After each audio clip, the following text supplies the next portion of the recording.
Jimmy here with Gallatin River Guides in beautiful Big Sky, Montana. Today we'll be tying the Zebra Midge. This is a simple pattern that's great for beginners, but also a very effective pattern that we fish a lot here in Montana. I've chosen a black body with copper rib and copper bead.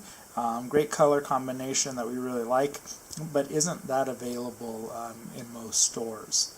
To start off, we've beaded our hook already, and we'll start our thread behind the bead.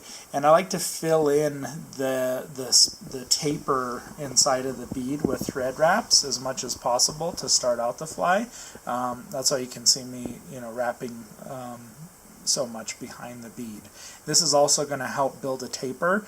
You want the back of the body to be thin and then taper up to nearly the size of the bead by the time you're done. So I start the taper, and then I tie in the copper wire on top of the hook and start that all the way at the bead, and then wrap my thread down to where the barb of the hook would normally be if this were a barbed hook. This is a Firehole barbless hook, however.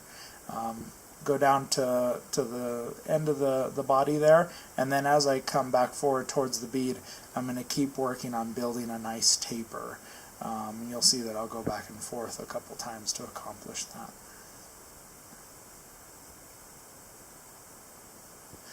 Often your thread gets twisted pretty tight during this process as well. It's good to release the bobbin, spin it counterclockwise too to take that twist out, and your thread will lay down flat, make a smoother looking body. Now we're going to wrap our copper wire. Normally you would counter wrap with a rib like this, but for zebra midges I do like to go the same direction as the thread. I usually apply a pretty thin head cement to the zebra midge anyways, which will really keep that thread in place. I like to get about 5 full wraps on my zebra midges, and that's a common number of ribs I like to get on most patterns actually on the body. And then once I get to the bead, we'll tie that off, and you'll see that I'm being careful not to wrap thread over that last wrap of copper wire, just tying right behind it. And then get a few wraps. I am going to use my scissors to cut this wire off just because I want to get a nice fine cut, but that does wear out your scissors. Once I've tied that off and cut off the extra wire, I'm just going to whip finish with about 5 wraps.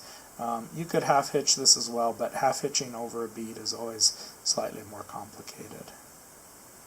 And that's it. Go out there and fish it. Cover it with a nice thin coat of head cement like I mentioned, and you're good to go.